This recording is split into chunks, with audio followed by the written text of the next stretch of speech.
Dears, and welcome back to Storytime with Thisbe. Today we have The Sneetches and Other Stories by Dr. Suess. We're going to start with The Sneetches, on account of the fact that it's the first one in this book.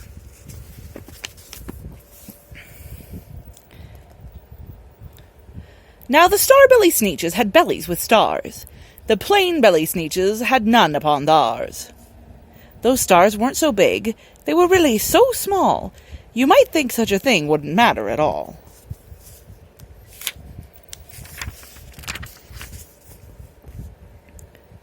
But because they had stars, all the Starbelly Sneetches would brag.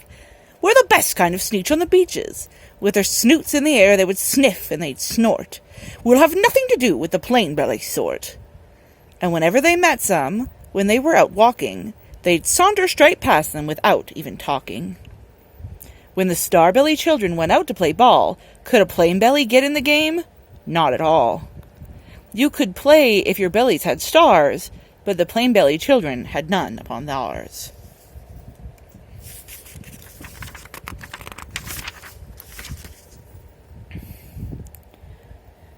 When the Starbelly Sneetches had Frankfurter toasts, or picnics, or parties, or marshmallow toasts, they never invited the plain belly Sneetches.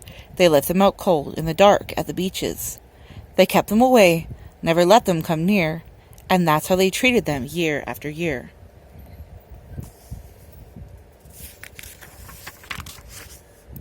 Then one day, it seemed, while the plain belly Sneetches were moping and doping along on the beaches, just sitting there wishing their bellies had stars, a stranger zipped up in the strangest of cars. "My friends," he announced, in a voice clear and keen, "my name is Sylvester McMonkey McBean. And I've heard of your troubles, I've heard you're unhappy, but I can fix that, for I'm the fix-up chappie. I've come here to help you. I have what you need, and my prices are low, and I work at great speed, and my work is 100% guaranteed." Then quickly Sylvester McMonkey McBean put a very particular machine, and he said, "You wouldn't like stars like a Starbelly Sneetch? My friends, you can have them for $3 each. Just pay me your money and hop right aboard." So they clambered inside. Then the big machine roared, and it clonked, and it bonked, and it jerked, and it burked, and it bopped them about. But the thing really worked. When the plain belly Sneetches popped out, they had stars. They actually did. They had stars upon theirs. Then they yelled at the ones who had stars at the start. "We're exactly like you. You can't tell us apart. We're all just the same now, you snooty old smarties. And now we can go to your Frankfurter parties." "Good grief," groaned the ones who had stars at the first. "We're still the best Sneetches, and they are the worst. But now, how in the world will we know," they all frowned, "if which kind is what, or the other way round?"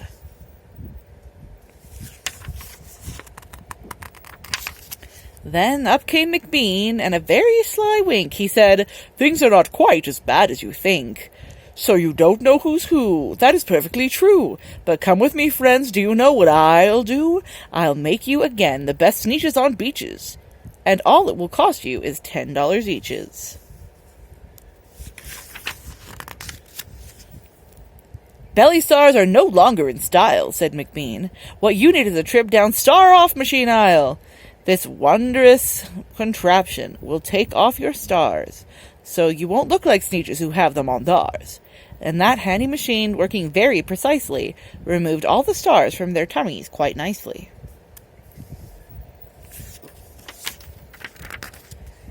Then, with snoots in the air, they paraded about, and they opened their beaks, and they let out a shout. "We know who is who, now there isn't a doubt, the best kind of Sneetches are Sneetches without." Then, of course, those with stars all got frightfully mad. To be wearing a star now was frightfully bad. Then, of course, old Sylvester McMonkey McBean invited them into his Star-Off machine. Then, of course, from then on, as you probably guess, things really got into a horrible mess. All the rest of that day, on those wild, screaming beaches, the fix-it-up chappie kept fixing up Sneetches. Off again, on again, in again, out again. Through the machines they raced around and around again, changing their stars every minute or two. They kept paying money, they kept running through, until neither the plane nor the Starbellies knew whether this one was that one, or which one was one, or which one was that one, or which one was who? Then, with every last cent of their money was spent, the fix-it-up chappie packed up, and he went. And he laughed as he drove in his car up the beach. They will never learn. No, you can't teach a Sneetch.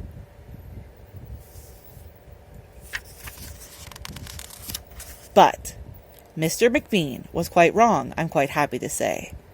That the Sneetches got really quite smart on that day. The day they decided that Sneetches are Sneetches, and no kind of Sneetch is the best on the beaches. That day, all the Sneetches forgot about stars, and whether they had one or not upon theirs. The end. Thank you for joining me, and we'll see you next time.